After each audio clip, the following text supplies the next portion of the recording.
Today we look at the question of success. Okay? The question is, who succeeds and why? Okay, so we've done a lot of research, and we've discovered that people who succeed for certain reasons. So there is a Columbia psychologist named Walter Mischel, and he devised a very famous experiment called the marshmallow test.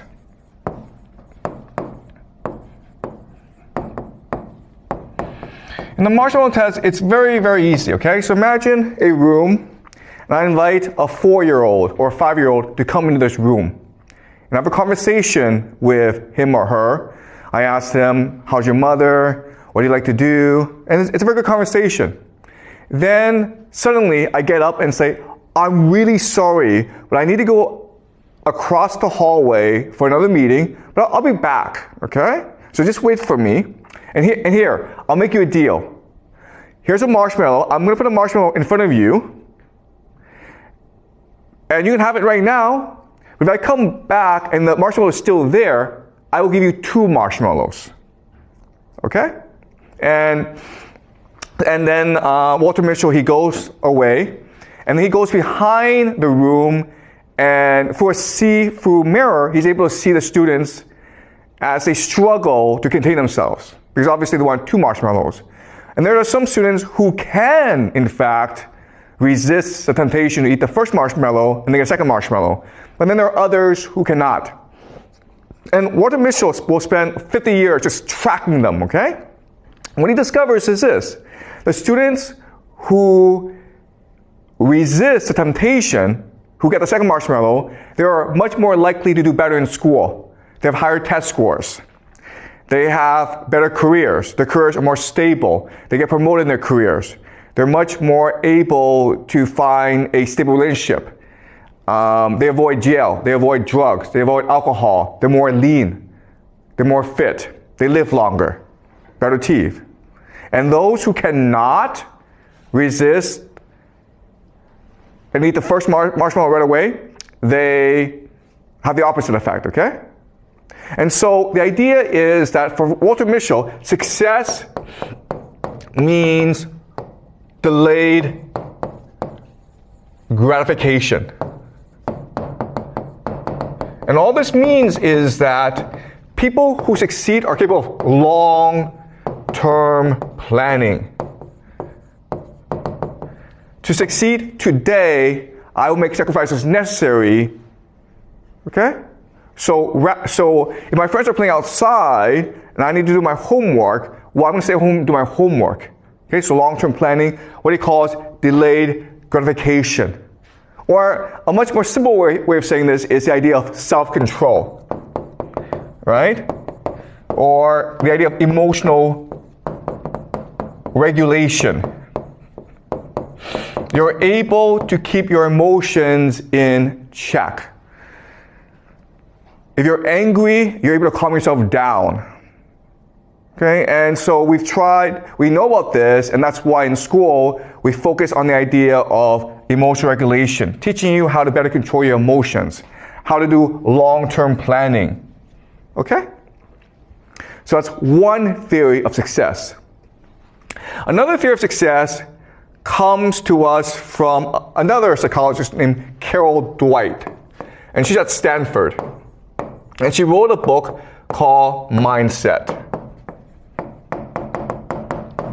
Okay? And what she tells us is that those who succeed in life have a growth mindset. And those who fail in life have a fixed mindset. Okay? And it's not hard, okay? The idea is resilience. Those who have a growth mindset, if they fall or they fail, they say to themselves, this is an opportunity for me to learn. So I'm going to think about what I did wrong. Next time, I'll do better. And a fixed mindset are people who cannot accept the idea of failure, who think that it's because they're not capable of improving, and therefore they give up. Okay? So those with a growth mindset, if they fail, they try harder. Those with a fixed mindset, if they fail, they just give up. And so the idea of resilience, okay? Pretty simple, right? And the third idea of success comes to us from K. Anders Ericsson, who is a Swedish psychologist. And she wants to know why certain people are able to succeed as musicians or athletes. And he creates the idea of deliberate practice.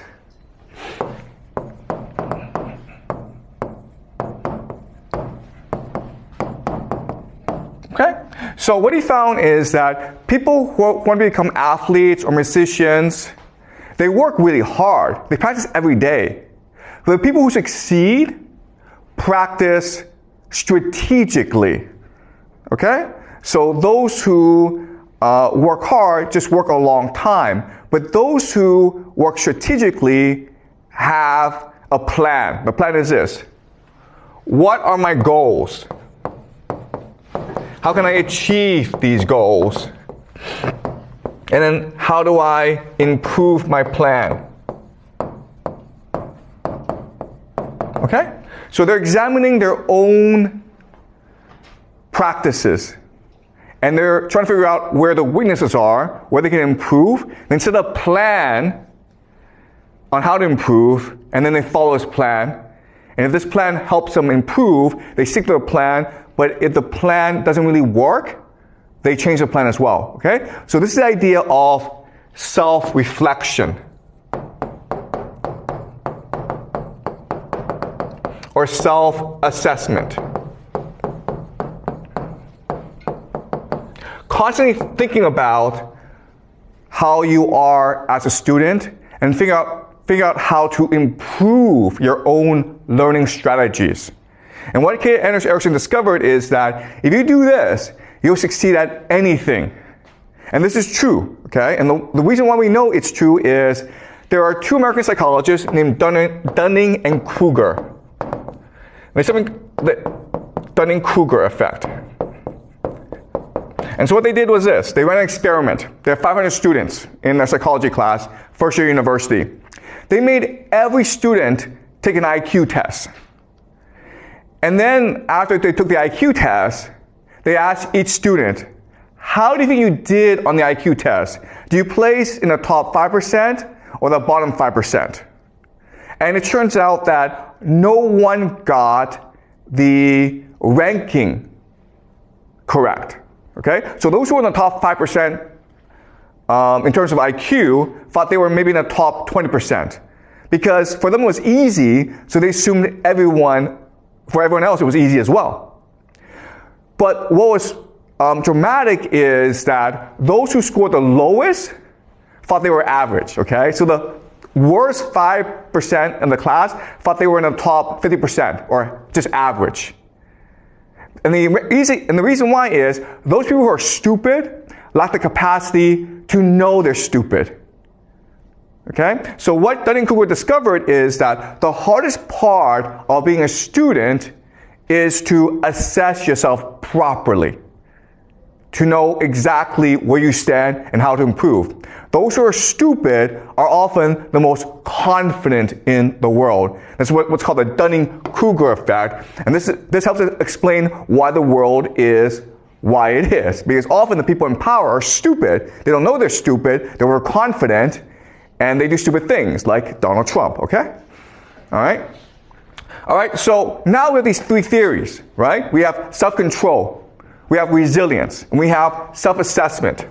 And so as educators, as schools, what we can do is devise strategies and curriculum to help students all succeed. Correct, right? The problem is that when we actually try this, it doesn't work. Okay?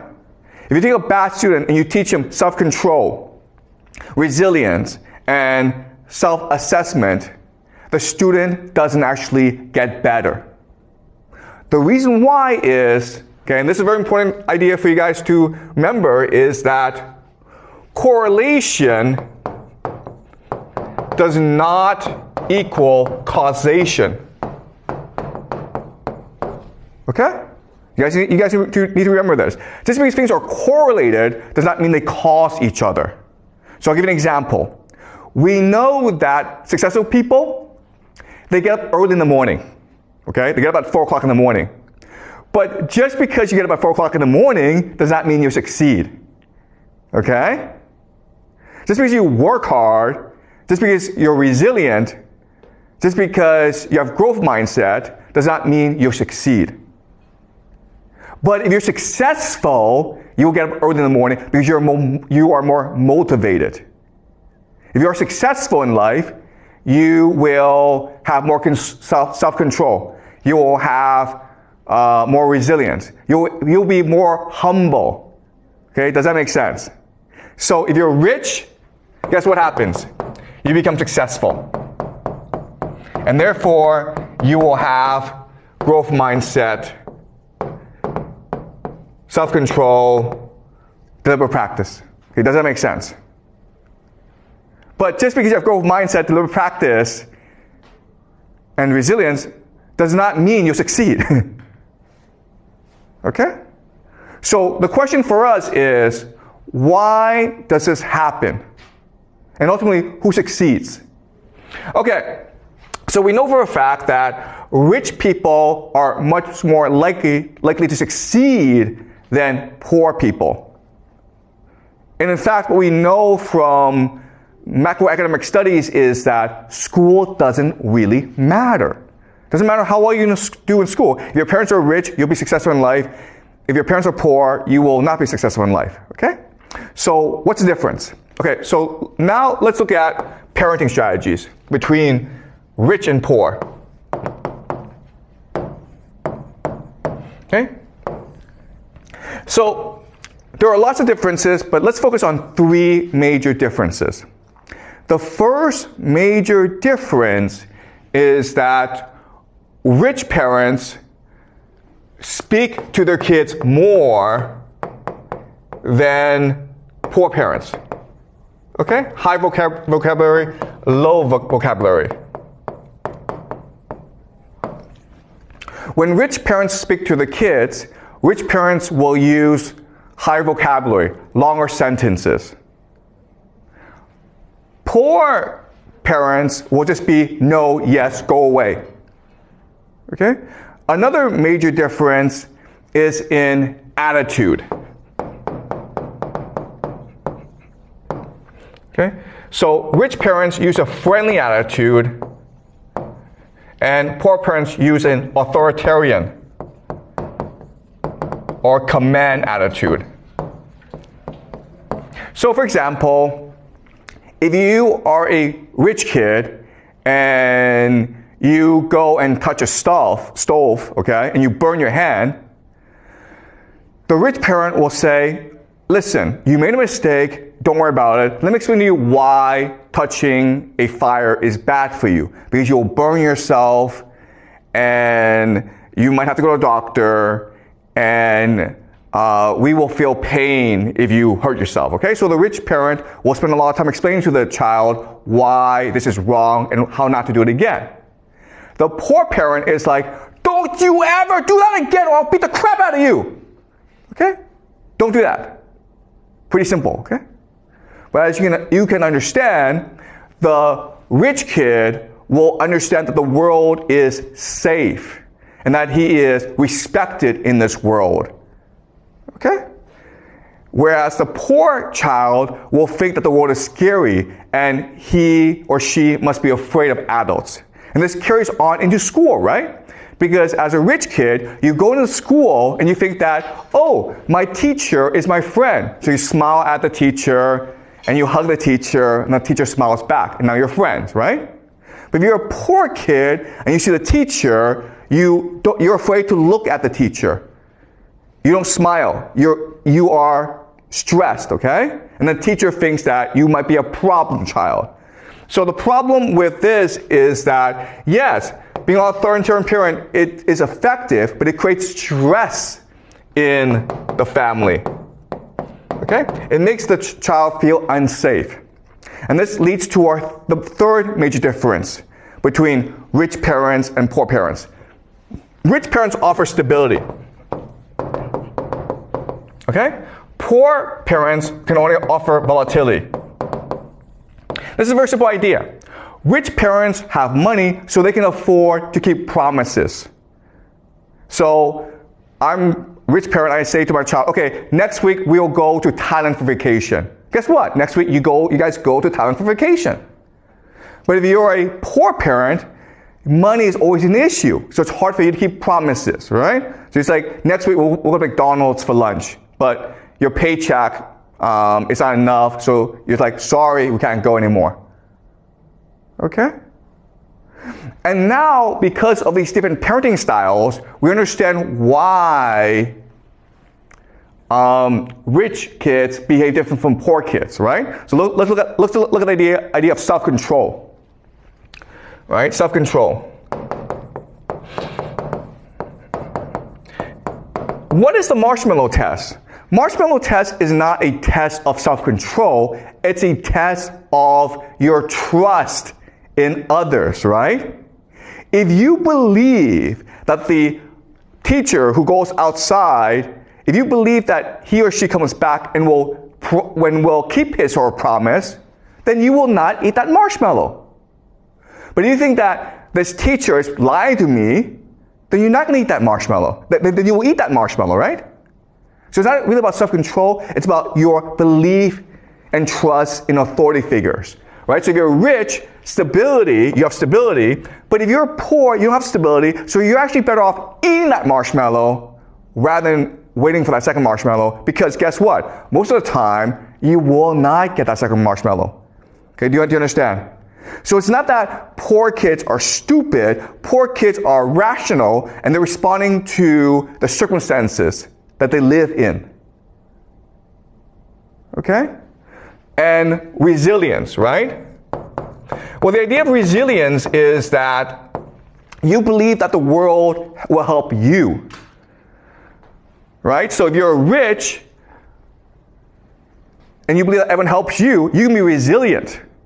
Because if you fail, someone will help you get up.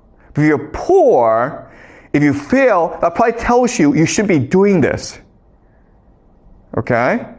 You probably won't succeed doing this. So you don't have much confidence in others. Okay? And the idea of self-assessment, right? Looking inward. Well, if you're a poor child who lives under a lot of stress, it's hard for you to be self-reflective. Because if you look back at yourself, all you can think about is your pain and your stress. Okay? So from these different parenting strategies, we can now explain why different students behave the way they do.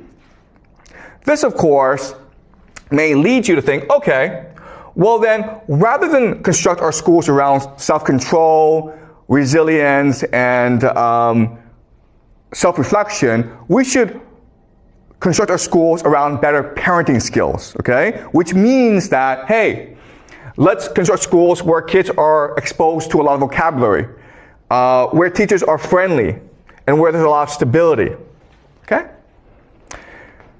And we've tried this, and it's more effective, but it doesn't really work either. Why? Because the kids come in too late. A lot of their worldview is already established. Then you're like, okay, well then let's change how parents behave. And when you do that, what you recognize is that, nope, you can't change how they behave either. Okay? So no matter what you do, you end up with massive differences between the poor and the rich. The rich stay rich, and the poor stay poor. Okay, so now the question for us is, why is this the case? Okay? And it's the case because society is a hierarchy.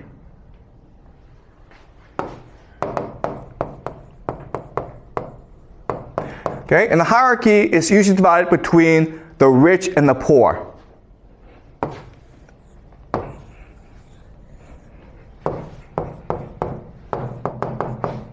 Okay? And these two worlds are night and day. They're very, very different. As a poor person, if you want to survive, you have to obey authority.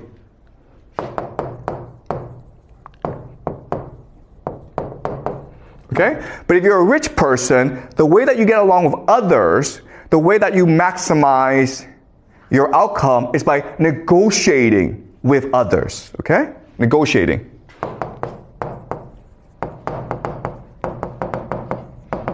Okay? So negotiating can also mean debate, right? So who should be the boss? Well, let's have a debate and present different evidence as to figure out who should be the boss. Okay? So negotiation means debate and argument. So this helps us understand why different parents parent their child differently. If you're a poor parent, your responsibility is to make sure that your child knows how to obey authority.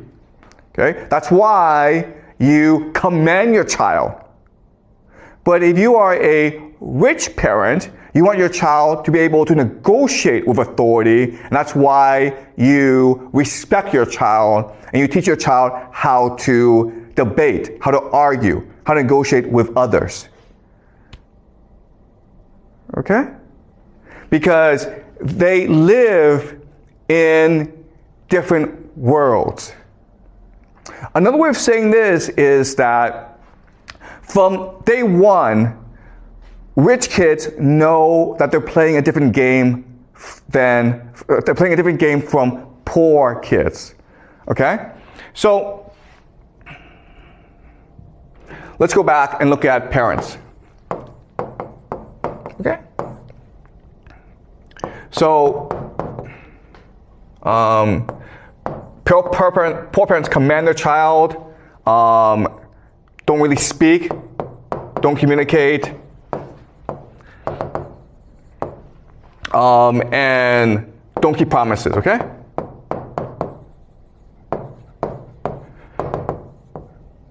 All right, so poor parents do these three things. And we know that if they do these three things, the outcome won't be so good, okay? And the reason why they do this is that they're not playing a game to improve their kids' outcome. They're playing a game to get along with other parents, okay? Okay, colleagues, family, okay, authority. Okay, so another way of saying this is this: police, boss, okay, family, okay? All right, so as a parent, you're trying to figure out how to negotiate with the police, with your boss, and with your family. So if you're a poor person, and the police knows you're a poor person, the police is going to bully you. And if you fight back, the police will probably put you in jail. Okay? So it's very important that you accept authority, you don't challenge authority, because if you do, you're probably get into trouble. Your boss, right? If you're a poor person, your boss will just command you about. And so it's very important that your child knows how to take orders. Rather than ask questions, rather than debate, your child must learn how to just follow orders, or at least keep his mouth shut, okay? And then family is about maintaining good relations with those who can most support you. And that often means the same values. Okay? So if your family members or your friends, if they are parenting their child in this manner, you're also going to copy them, okay? Imitation. All right? And for a poor person, this is the optimal strategy of how to parent.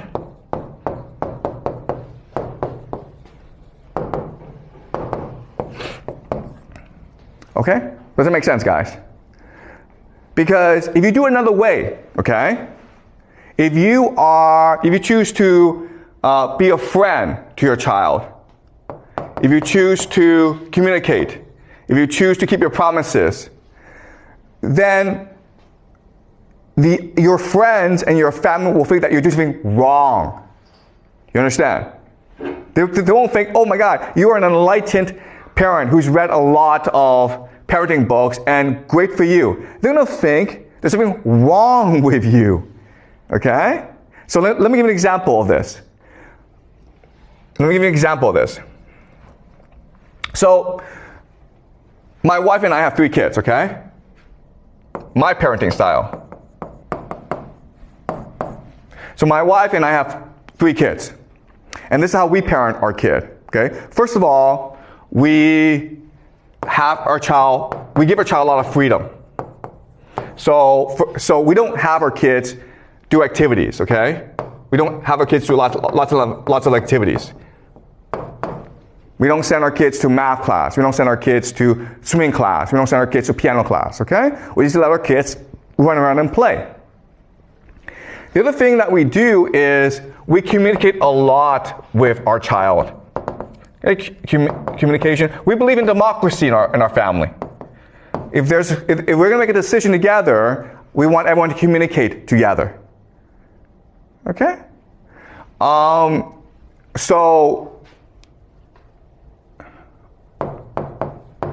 A normal Chinese family will just have a very tight schedule, right?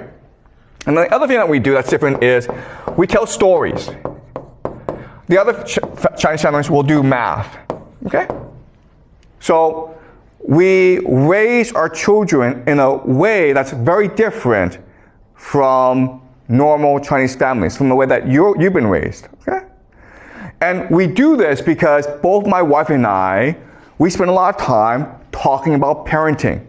I've read a lot of books about parenting. I've spent many decades researching the best education possible. And so that's why we raise our children in this way.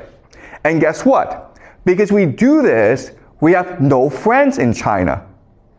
We have family, but they all think we're crazy. Okay? But we do this because for us, what's most important is to make sure that our children are happy and healthy, and that they have a chance to be creative and be successful in life. Because I think that if you do it this way, the child will not be creative, will not be successful. But if you do it this way, your child will fit into China better. Okay? So, parenting, the goal, the incentive is not for your child to succeed. The incentive is for your child to fit into China or the larger social environment that you are in. Okay? And that's why it's very hard to change the way people behave. And that's why social structures are extremely rigid, because the game they're playing is often just to fit into their environment. Okay, does that make sense, guys? Okay, any questions before I move on? Yep. Thanks. So for poor families, is there any way for the poor kids to succeed, to be the rich parent you described in the future? Yeah. Okay, that's a really good question, okay? So we know that there are certain poor kids who do succeed. For example, I'm a poor kid who succeeded. We immigrated to Toronto, Canada when I was like 6 years old, and my father was a dishwasher. So we were a very poor family, okay? But I succeeded because I left Canada for the United States. So Canada is a very rigid place where poor people basically move up a bit, but not too far. But I was able to succeed because I was able to get a scholarship to go study in the United States. Okay, so there are opportunities. The problem, though, is that it means leaving your community. Okay, does that make sense? So one way to succeed is to abandon your community.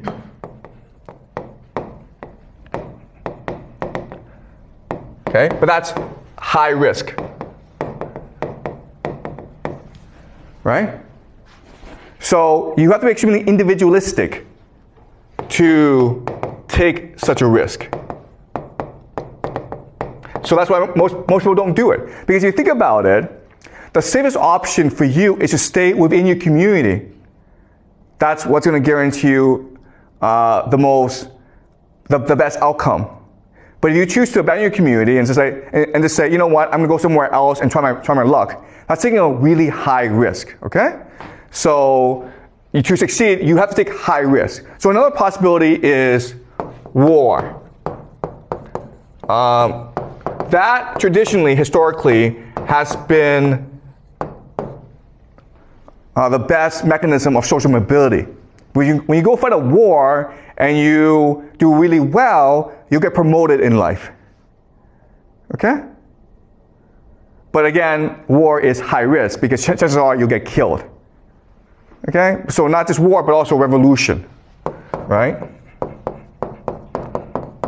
Okay? And of course, the best way, of course, is to marrying up.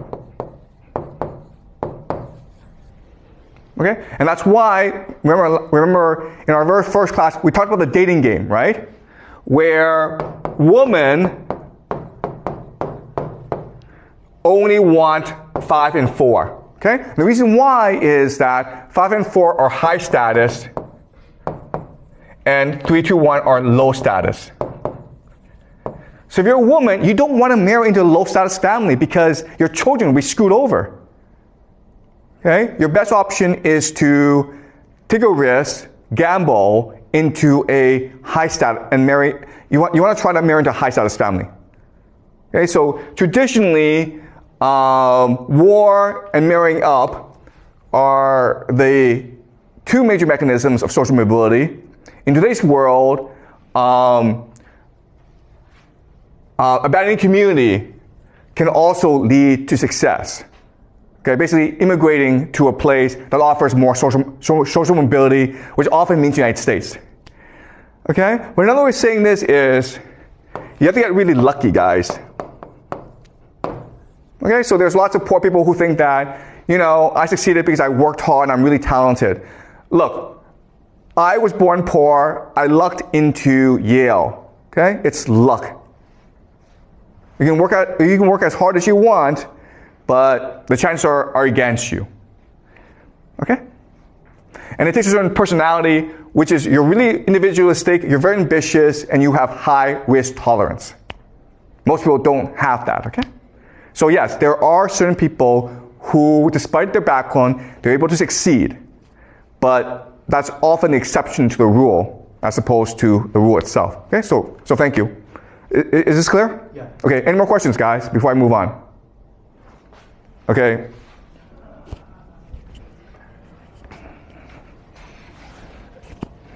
Can be luck counted as a kind of ability, or is just coincidence? Okay, that's a really good question. Yeah, okay. Yep. So, you're absolutely right, okay? So, luck is a form of strategy. Okay? Strategy.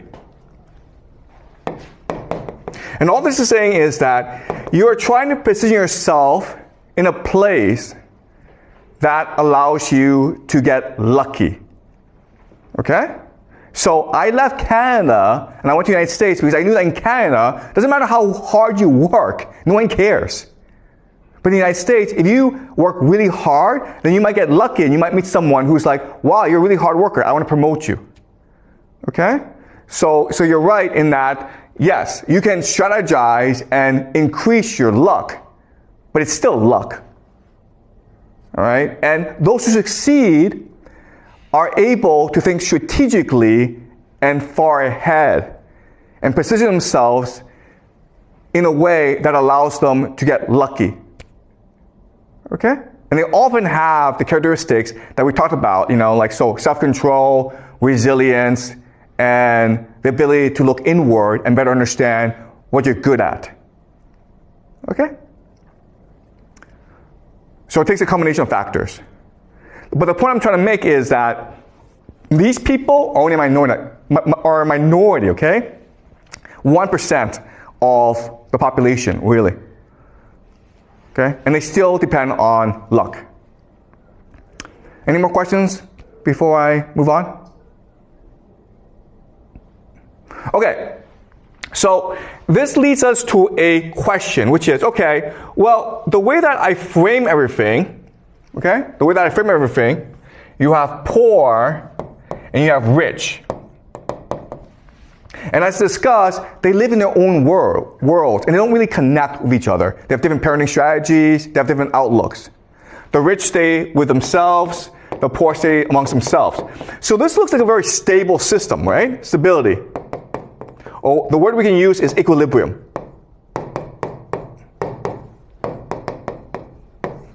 Now the question then is, why do societies collapse? Why are there revolutions? Why are there social changes? This looks like a system of equilibrium where, because of parenting, people know their place and people know how to best strategize about maintaining their place. So why is there social change? And the reason why is that this system has problems and it's stable, but the main problem is this system, okay? It's the rich that's problematic. And the reason why is that the rich are taught from day one to negotiate a better outcome. Okay, so another way of saying this is that the poor is like minimum outcome. Okay? The rich want the maximum outcome. The poor are like, you know what, if I'm alive, if I have a decent job, I'm okay. But the rich are like, no, I need to be the top dog.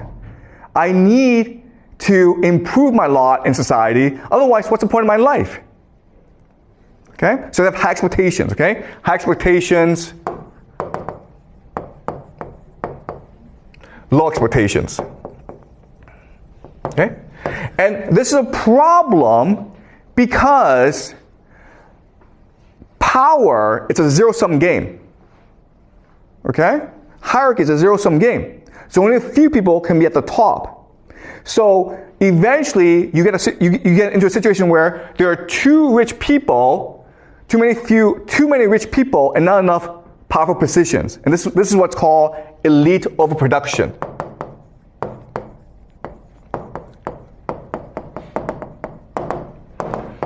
Okay? And then what happens here is that in order to get power, certain factions of the rich will align with certain factions of the poor against the powers that be. Okay? So all revolutions are always between the half a lot versus half some. It's never between rich and poor. It's always between half a lot and half some. So the people who led the Chinese Revolution, right? People like Mao Zedong, Zhou Enlai, Deng Xiaoping, they were not poor people. They didn't come from poor families. But they weren't rich enough, okay? So the Chinese Revolution was really between the urban elite versus the rural elite. Okay, the have a lot versus have some. If you look at every revolution in human history, that's always been the case. Okay? If you go back to Chinese history and you look at all these revolutions that started in China, it was always led by the middle class or the aspirational class, usually merchants, right? Merchants. Because they were discriminated heavily in society, but they had money. And they wanted to transform their money into power. And so when times were bad, when people were looking for change, they took the initiative and led people into revolution. Okay? Okay, does it make sense, guys? All right, any questions?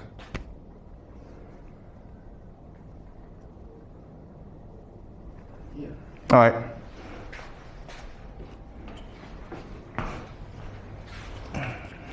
So you said the revolution was initially with in those rich people. So how could they lead the poor people to follow them to start the revolution? Because revolution need a huge amount of people, like the public base to initiate. Okay. Okay, great question. Okay, so revolutions are almost the same. So over time, because of the structure, because of the inequality between rich and poor, certain problems arise, okay? So, and these problems are extremely common. The first problem, okay, problems. The first problem is indebtedness.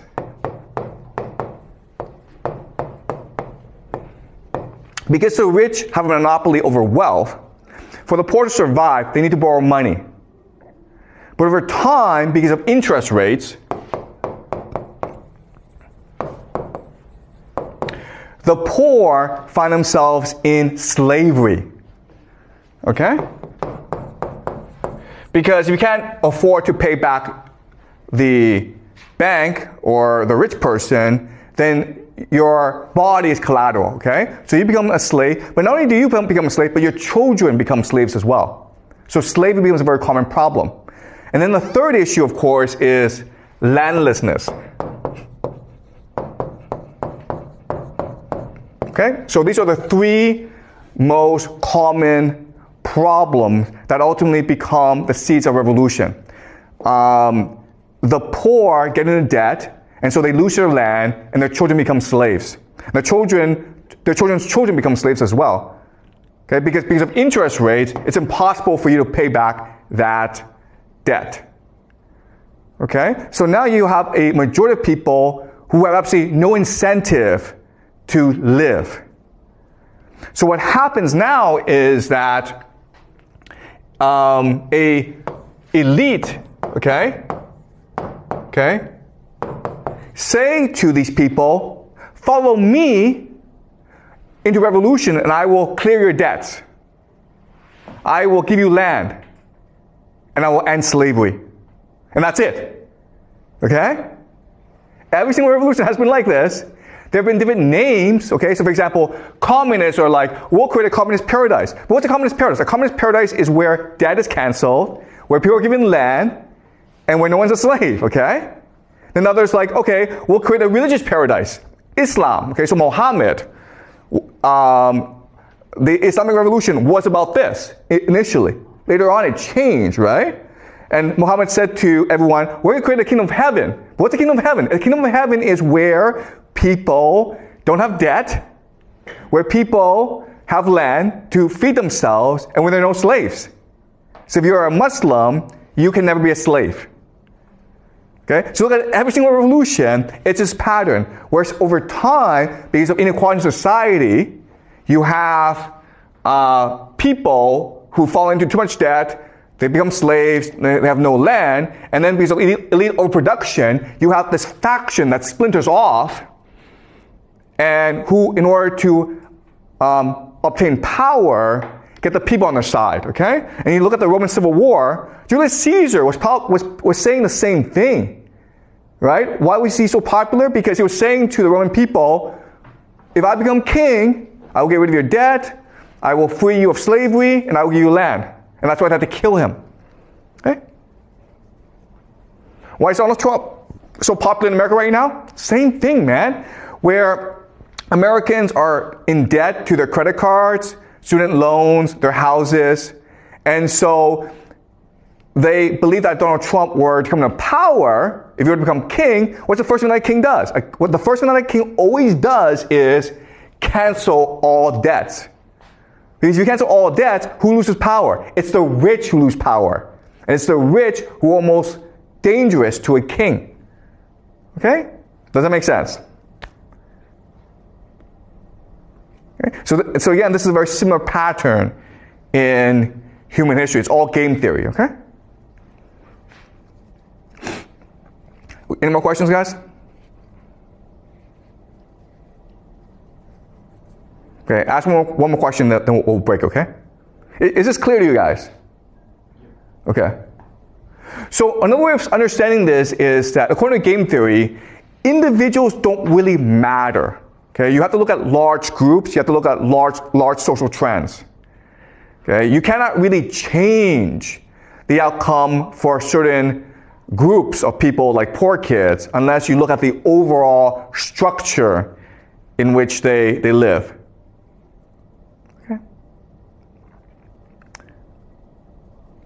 One more question, guys, then we'll break for the day.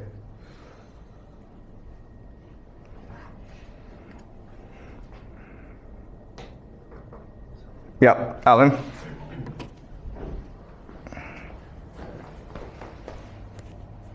So, like, is that the society or like just the elite that really rule the country, who really have the power, have the motivations to maintain the society, that a certain degree of social mobility is allowed, but not all of them, but not really a big social mobility, so that firstly they can maintain their power, but second, like they give their lower class people a hope to get into the rich class, but not using like revolutions or other things that will like turn the society into collapse. Okay, yeah. Okay, look, you're absolutely right. So social mobility is really the best form of governance, right?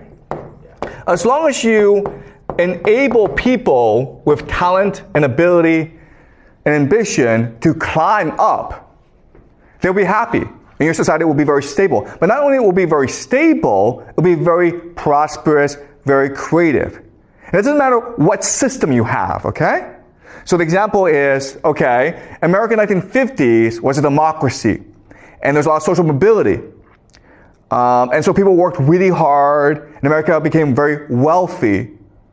But guess what? In China, 1950s, China was not a democracy. It was a communist system.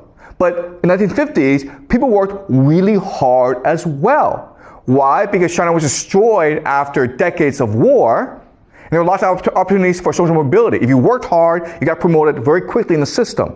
So even though it was a communist system, not a capitalist system, even though it was a command economy rather than democracy, people worked really hard because they thought that by working hard, they can improve their lives. So social mobility is the best form of governance. You don't need democracy, you don't need any system, okay? As long as you have social mobility, people will be happy. The problem, though, is that over time, less than a generation, all the positions of power are failed, okay? So the people with talent who made the country great, who made the country wealthy, when they get into power, they don't want people like them to replace them. They want their children to replace them. Okay? And over time, these children are a lot. So what happens is at the very top, all the positions are filled. And there's a waiting list as well. So if you are a poor person who works hard, really talented, unfortunately, all those positions at the top are filled already. And there's also a waiting list, so too bad. Okay? And again, you just look at Chinese history, right? Look at Chinese history, where at the beginning of the dynasty, you had all these talented people take the civil entrance examination, the Keju, and these are really top people.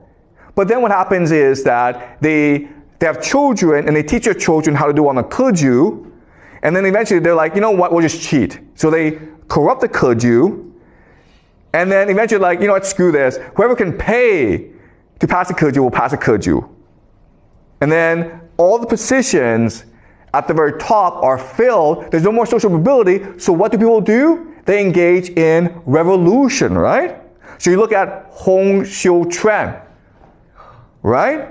He failed the Keju, or there was no position at the top for him. So he believed he became the brother of Jesus, right? And he started this revolution that claimed tens of millions of lives in China. Why? Because there was no social mobility for him. 50 years ago, prior, he would have been a civil servant. Same thing for Mao Zedong, right? By the time that Mao Zedong became a university student, the Keju had been eliminated. So there's no way for him to climb the ladder anymore. Therefore, he had to start engaging in new ideas.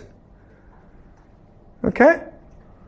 So you're absolutely right in that social mobility is the best way to maintain social harmony, but people have children, and they want the children to succeed, and they will arrange a system in a way that only their children can succeed, which screws over every other children, everyone else, and so they have no choice but to overthrow the system, okay?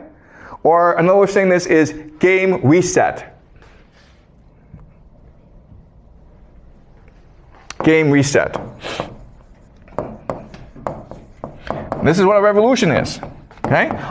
So another way of saying this is that 100 people are playing a game, 10 people are winning, and they keep on winning, and they can only win. So everyone else is like, screw this game, let's start a new game. And the 10 people are like, nope, we're happy playing this game.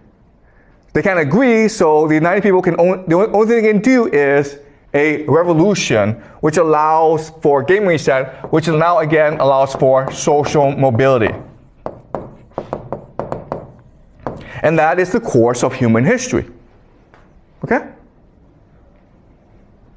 Either you climb up the ladder. If they don't allow you to climb up the ladder, then you just break the game. Okay? So, but unfortunately, again, once you're in power, you want your children to inherit your power. And so you will rig the game in a way that only your children can succeed. Okay? And that's why the schools are the way they are. Okay? Schools for the rich are very different from schools for the poor, right? Schools for the rich, there's a lot of freedom, there's a lot of creativity, the teachers are very good. You go to poor schools and it's the complete opposite. And the reason why is the system is set up to make sure that certain people succeed and everyone else fails. Okay? Does that make sense, Alan? Okay, great. Any more questions, guys? All right, good. I'll see you guys next class, okay?